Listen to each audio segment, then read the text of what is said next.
the PSVR on three major categories: display, tracking, and processing power.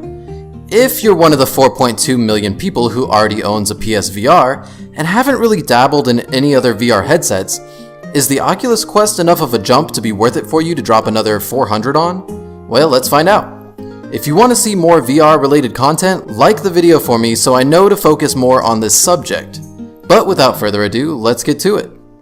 The Oculus Quest was announced last September, and people all over the internet have been comparing the device, rightfully so, to other PC gaming headsets as well as the Oculus Go. But for those of us who are on the PSVR bandwagon, those comparisons don't really mean too much. So how does this new product compare to what we've already got plugged into our PS4? Well, that's a bigger question than it sounds, because where some features are upgraded, others are compromised.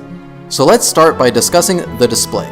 The screen on the PSVR has a 1920 by 1080 resolution, which translates to only 960 by 1080 per eye, whereas the Oculus Quest is boasting a full 2880 by 1600 resolution, or 1440 by 1600 resolution per eye.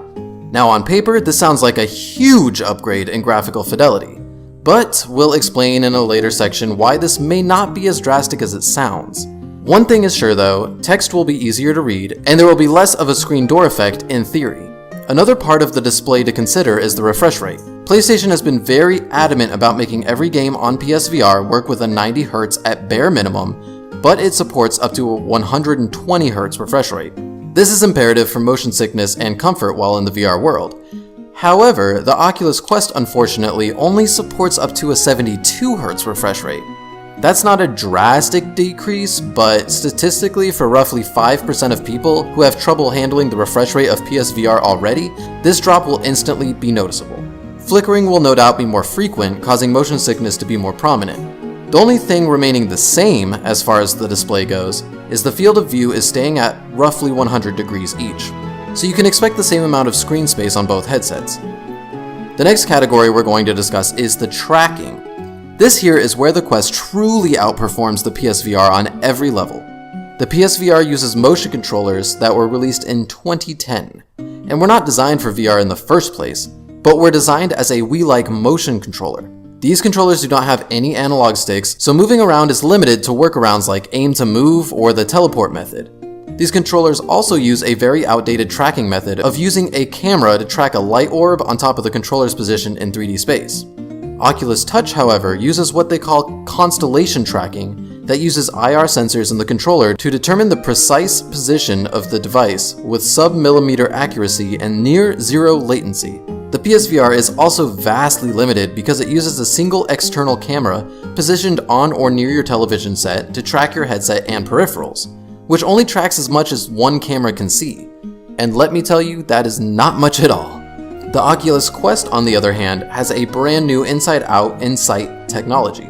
It has 4 wide-angle cameras positioned on each corner of the headset, creating a view of the entire room that you're in, along with all of the peripherals without ever needing an external tracking device. Both headsets tout gyroscopes, accelerometers, and 6 degrees of freedom tracking as is standard in higher-level VR headsets. The final category we should go over is the processing power and the cords.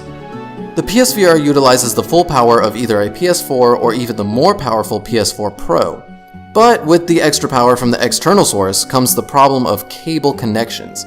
The headset does have a pretty thick, unsightly cable that runs from the side of your head down to the processing unit connected to the PS4, meaning you can't venture too far away from the PS4, though the camera's field of view wouldn't let you anyways, and you constantly have the potential to trip over cords at any time, which happens pretty frequently. As for the Quest, the headset is a self-contained unit with no external power source, which means no cords, but with the freedom of a cordless device brings you, there are some obvious compromises that need to be addressed. The first glaring concern is the mobile processor the headset runs on, the Snapdragon 835. It's the same processor used in the Samsung Galaxy S8, which is an over a year-old processor. This is significant because you know how we talked about the higher resolution earlier? Well, numbers are great until we put them into practice. So no matter how high the resolution the screen may be, the graphics will always be at the mercy of the hardware it's being run on. So while the graphics may be sharper, the model's textures and draw distance will still suffer. especially compared to the graphical fidelity of a console-grade 8-core CPU that comes standard on PS4. So in the end, it really depends on what kind of experience you're after. Are you willing to put up some sacrifices in the refresh rate and graphical fidelity areas in exchange for an untethered freedom and major tracking upgrades? The Quest is not so much a leap forward, but more a step diagonally. There will be pros and cons with any headset you choose, and it's up to you and your preferences to determine what is right for you. Personally, as a PSVR owner, I am psyched for the Quest simply because of the cordless freedom and the upgraded tracking, and that's plenty enough for me to make the plunge